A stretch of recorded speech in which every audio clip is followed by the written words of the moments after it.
Boa noite, aqui Nilson Claro, a gente está ao vivo agora na Globo News. Eu queria perguntar para o senhor a avaliação que o senhor faz do debate e saber, na sua avaliação, qual o impacto que o debate marcado ali, muitas vezes por troca de acusações, pode ter sobre o eleitor indeciso até esse instante. Primeiramente, parabéns à Globo pelo formato, pela liberdade que tivemos e também vi imparcialidade. Então deu para cada um apresentar as suas propostas, tecer, obviamente, crítica a outros e recordar a memória de muita gente e fazer lembrar os jovens que não viveu 2003, 2016, do que foi o governo Lula e Dilma. A desgraça que foi para o país, esse governo, em todos os aspectos, todos, sem exceção.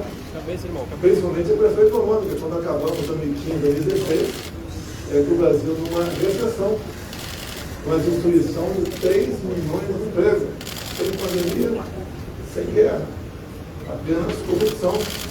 Deu para chamar a responsabilidade do outro candidato. E parece que ele está sofrendo de amnésia. O que foi a corrupção do seu governo. Em especial, quando ele fala dos mais pobres, ele tinha um Bolsa Família que pagava em média R$190. Nós triplicamos esse valor com responsabilidade fiscal. E lá atrás, quem conseguia emprego, perdia o Bolsa Família. Nosso governo perde, ainda ganha mais de 200.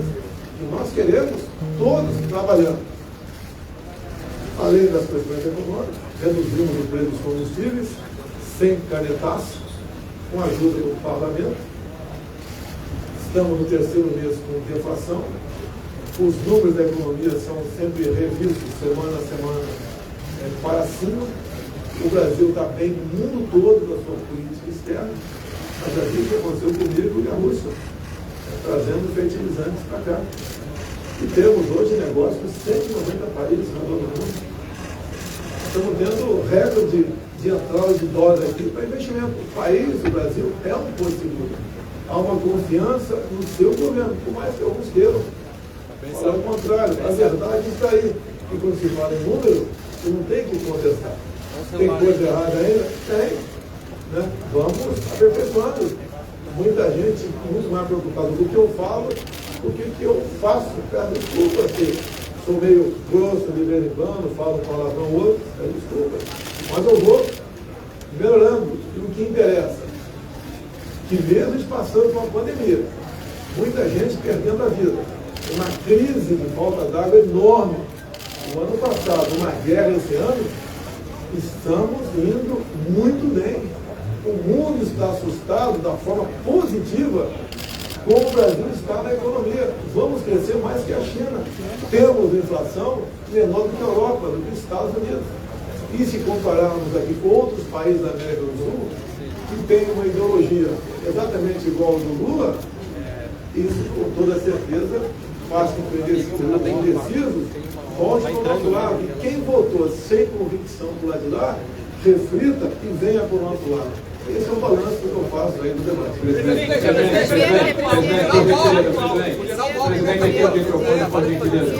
Presidente, a sua esquerda aqui, Rodrigo Viga, por favor, presidente. Tem uma ordem aqui, eu estou no meio do bolo aqui à sua esquerda. Rodrigo Viga, bom dia, boa noite, cara. Presidente, por gentileza, o senhor acha que, como é que o senhor avalia o seu desempenho no debate? O senhor acha que venceu esse debate? Você poderia detalhar um pouco mais essa proposta nova que o senhor trouxe com relação ao salário mínimo de R$1.400, porque de onde vem a fonte de receita para bancar esse salário de R$1.400? Mas de onde veio o dinheiro do auxílio emergencial lá em 2020? O Auxílio Brasil também, de 400 foi 600. É um governo que não rouba. Olha as estatais. Estavam prejuízo, agora estão tudo. Qual a corrupção do meu governo? Não tem. Tem acusações vagas, levianas. Então o dinheiro vem daí. Logicamente, eu dou a receita, o Paulo Guedes faz o bolo. E o 1.400 é uma realidade. Até para mostrar que depois de termos arrumado a casa, sobra dinheiro para a gente implementar outras políticas. O receita para ele. E tenho certeza que ele vai entregar essa receita até para atender os mais pobres, de verdade, porque o salário mínimo perdeu, sim, poder aquisitivo. Que pede os produtos da cesta básica terem diminuído, né, em torno de 10%, a inflação durante aquela nefasta política errada do fica em casa, a economia te vê depois, aumentou a inflação. A guerra lá fora também fez aumentar o preço dos produtos. Daí do bolo, cesta básica. Mas estamos indo muito bem. Temos recorde de carteira assinada no Brasil. A informalidade já voltou à sua normalidade. Quando você fala em projeção de PIB, é bens e serviços. É sinal que o povo está trabalhando, está produzindo. Esse é o recado da nossa economia. Paulo Guedes está feliz com a sua política econômica e a população cada vez mais vai entendendo que nós passamos uma pandemia. O outro lado nunca fala isso. Fala como se nós tivéssemos pego o país numa normalidade e tocado o barco. Quase o Brasil foi a pico. Você deve ser argentina, para cá? No, chilena. Chilena. Para CNN Chile, para Chile, ¿cómo va a ser su relación con Chile y con el presidente Gabriel Boric si usted gana el domingo? Olha, eu vejo o Chile com muita preocupação. É um país irmão, como a Argentina também. E eu vejo lá que a população não está satisfeita com ele. A população tem ido às ruas, assim como não está satisfeita com Fernandes na Argentina. A ideologia de Fernandes, o presidente lá no Chile, é muito parecida com a do Lula. Nós não queremos aqui perder a nossa liberdade. A economia está patinando no Chile. Vocês estão perdendo reservas lá. Estão com problemas. São as escolhas.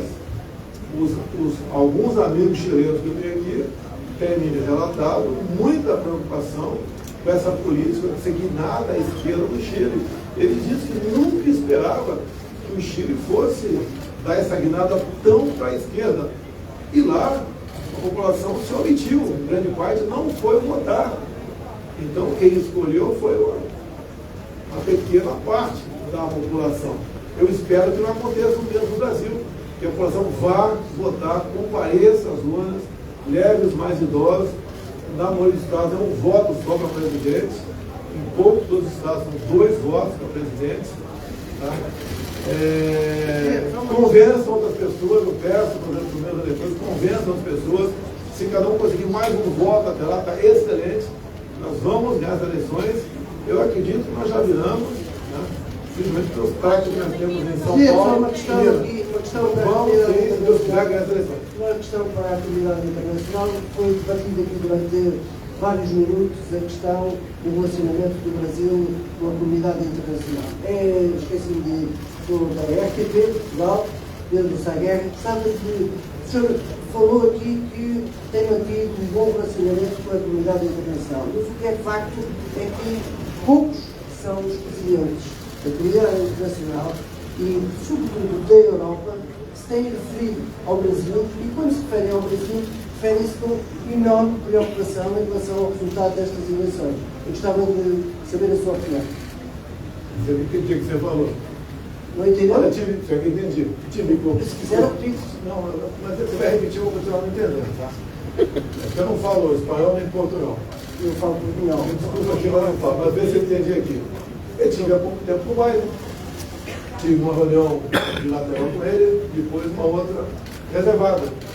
Tive com o presidente Putin. O mundo árabe conversa comigo.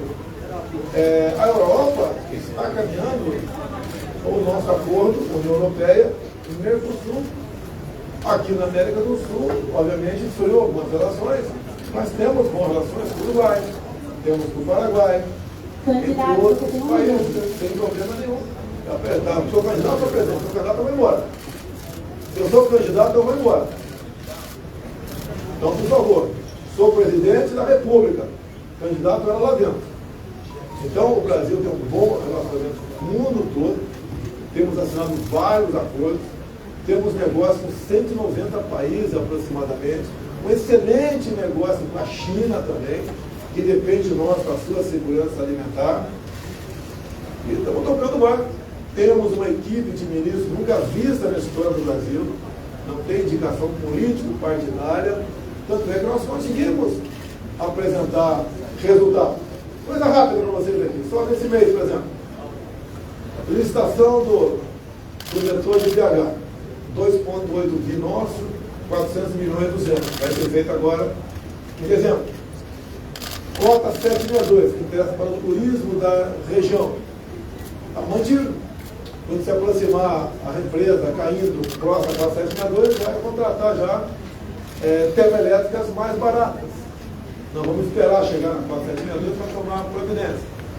Acertamos a exploração de lítio no Vale de Jequitinhonha, Minas Gerais. Acertamos a exploração de urânio em Santa Quitéria, lá no nosso estado do Ceará. Já foi regulamentado por portaria as eólicas offshore, na costa do Nordeste. Não, vamos continuar. Não, certo? Não, vamos continuar aqui. Cara, por favor, eu sou educado pra caramba, quem achar que tá ruim, eu vou embora. Eu quero continuar falando. Falo com vocês uma hora. Não. Eu falo com vocês uma hora. Não pode se jogar raciocínio. As nossas eólicas offshore já foram regulamentadas por portaria do Ministério das Minas e Energia. Temos um potencial de 50 Itaipus. Vamos reindustrializar o Nordeste e levar milhares de empregos para a região e exportarmos energia limpa.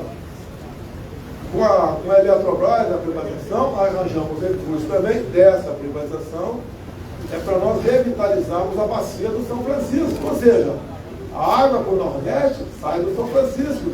Vamos preservar esses mananciais, entre tantas outras coisas. E poderia ficar falando aqui por alguns minutos com vocês. É um governo de trabalho. O general Alckmin acabou de falar, acabou de citar o livro do Sérgio Moro, dizendo o candidato Geraldo Alckmin acabou de vir aqui, citou um livro, segundo ele, do ministro Sérgio Moro, que está aí do seu lado, e disse que o senhor teria pedido para não transferir o Marcola para presídio federal. É verdade isso? Vamos só fazer alguns esclarecimentos aqui. Primeiro, fiquei muito parabéns, presidente, pelo desempenho no debate. Fiquei chateado ali porque o presidente Lula, ex-presidente, me chamou de mentiroso. Infelizmente ali não estava participando do debate, não podia pedir resposta. Mas vamos falar a sinceridade, todo mundo sabe quem que é o mentiroso nessa história. O escândalo de corrupção que manchou os governos do PT, tanto o Mensalão e o Petrolão, até hoje não tem uma resposta, uma explicação decente do ex-presidente. Ele não explica porque, por exemplo, a Odebrecht e o OAS reformaram o sítio de Atibaia, que ele utilizava como dono. Ele não explica porque ele nomeou, e não o Conselho de Administração, os 3 diretores da Petrobras, Renato Duque, Nestor Cerveró, Paulo Roberto Costa, que estavam no centro de corrupção, de arrecadação de suborno, não só para enriquecimento ilícito dele, mas de partidos e aliados políticos do PT durante o governo do PT. Hoje não explicou, não respondeu ao presidente, quando o presidente apontou as fake news que o PT ficou veiculando uma semana inteira, afirmando que o governo iria acabar com o 13º, com a hora extra e com as férias. E não existe essa hipótese. Não existe essa hipótese. E o presidente foi confrontado diversas vezes e não assumiu a responsabilidade por fake news. Teve a pachorra de dizer que ele não assistia o programa eleitoral, não tinha responsabilidade nenhuma. Ofendeu o brasileiro dizendo que ele não tinha tempo de assistir o programa eleitoral, sugerindo que o brasileiro está perdendo tempo a assistir o programa eleitoral. Agora, em relação ao que foi dito aqui pelo Geraldo Alckmin, esse governo, e eu era ministro da Justiça, transferiu as lideranças do PCC, as 20 principais lideranças do PCC, em 2 meses de governo. Isso foi em fevereiro de 2019. Algo que deveria ter sido feito em 2006, pelo governo Alckmin e pelo governo Lula, depois dos atentados terroristas que o PCC perpetrou em São Paulo, e que vitimaram no mínimo 59 policiais, e se acovardaram. A grande verdade é essa: cederam aos atos terroristas do PCC e não tiveram a coragem de fazer a transferência das lideranças do PCC, isso em 2006, e se omitiram Vou chegar lá. E se omitiram por 20, foi feito em 2019, né? Se omitiram por 13 anos o governo do PT, do Lula, da Dilma e o governo do Alckmin, que depois foi governador de novo, não teve a coragem de vencer para o PCC. E é importante na política criminal o isolamento das lideranças criminosas. E é importante mandar uma mensagem: não se negocia com criminoso, não se negocia com terrorista. O governo adotou uma política séria de segurança que levou à redução da criminalidade. Também foi perguntado ao Lula por que os assassinatos no governo do PT passaram de 2002, 51 assassinatos por ano, para mais de 65 mil assassinatos em 2016, o último ano do governo do PT. Enquanto que nesse governo, e aqui eu fazia parte, em 2019, os assassinatos já no primeiro ano da gestão caíram 22% para 45 mil. Sobre o episódio que o Geraldo Alckmin falou, de fato, nós planejamos a transferência das lideranças do PCC. Isso teve o assentimento do presidente Bolsonaro. Antes, quando estava marcado, 2 dias antes, o presidente externou preocupação e pensou até em cancelar a operação. Mas o fato é que não cancelou. E se houve algum ali receio de fazer essa transferência, foram por 2 dias. E o presidente mudou de opinião ele mesmo. Enquanto que o governo do PT e o governo de São Paulo, Geraldo Alckmin, se omitiram diante das 50 mortes de policiais e dos atentados terroristas de 2006 em São Paulo. E essa omissão durou 13 anos. E não foi comparável minimamente a qualquer espécie de reflexão por 2 dias. É vergonhoso, sinceramente, não quero aqui desrespeitar ninguém, mas que o governador Alckmin venha aqui e não justifique os seus 13 anos de omissão em realizar a transferência do PCC e venha falar de 2 dias na qual houve uma reflexão dentro desse governo, do governo Bolsonaro, mas de todo modo foi feita essa transferência das lideranças e foi um dos fatores que contribuiu para a redução de assassinatos no Brasil desde 2019. Políticas que nós implementamos em 2019 surtem efeitos até hoje, e nós temos uma taxa de homicídio em 2021 de 41 mil assassinatos, que ainda é alto, mas é muito menos do que os 65 mil assassinatos que o PT entregou no ano de 2016. Presidente, aqui Nilo Nogueira, da Folha de São Paulo, durante pessoas de... Só para complementar aqui. Os 2 dias aqui não foi vacilo, muito pelo contrário. Está preocupado com possível salve. Em 2016, 59 policiais civis e militares e agentes penitenciários foram executados. A gente não podia falar, vamos lá, é agora, vai. Tivemos que pensar, organizar. Tive reunido com o governador Dória naquela época no hospital. Estava também o secretário de Segurança, o general Campos. Foi muito bem planejado por todos nós.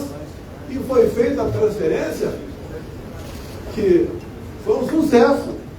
Não tivemos nada de anormal nessa transferência. O de normal que aconteceu, que a gente esperava, que começou uma redução da criminalidade, em especial no estado de São Paulo. Nós atendemos ao povo de São Paulo, reduzindo a violência no estado, nos números bem demonstrados. Então, a prudência, a decisão e a oportunidade foi traçada por nós, eu, Sérgio Moro, no momento dentro do hospital e depois com a Secretaria de Segurança e o governo de São Paulo. E foi um sucesso. Cortamos ali o comando do crime organizado que estava enraizado em São Paulo há muito tempo. E a gente fica até preocupado, né? PCC, governador, demora para transferir, não transfere, morre 50, executa 59 policiais. E parece que isso foi uma chuva de verão. Nós tratamos a coisa com responsabilidade. E os números de mortes por arma de fogo violentas, desde quando esse momento, começou a cair. E caiu bastante. Então, parabéns ao Moro, que conseguiu, naquela época, coordenar essa transferência, e todos nós ganhamos.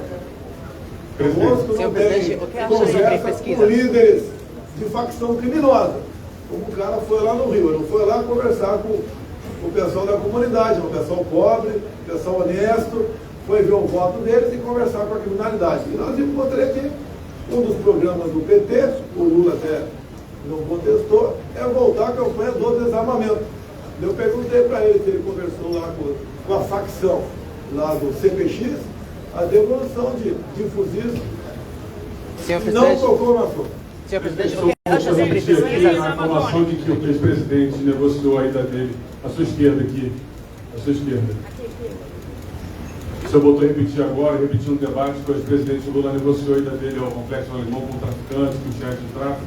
Só que, enfim, a imprensa toda aqui que acompanhou a agenda, acompanha a política do Rio de Janeiro, sabe que quem organizou aquela agenda foi o René Silva, um comunicador que, enfim, a imprensa todos conhecem há 10, 12 anos aqui no Rio de Janeiro.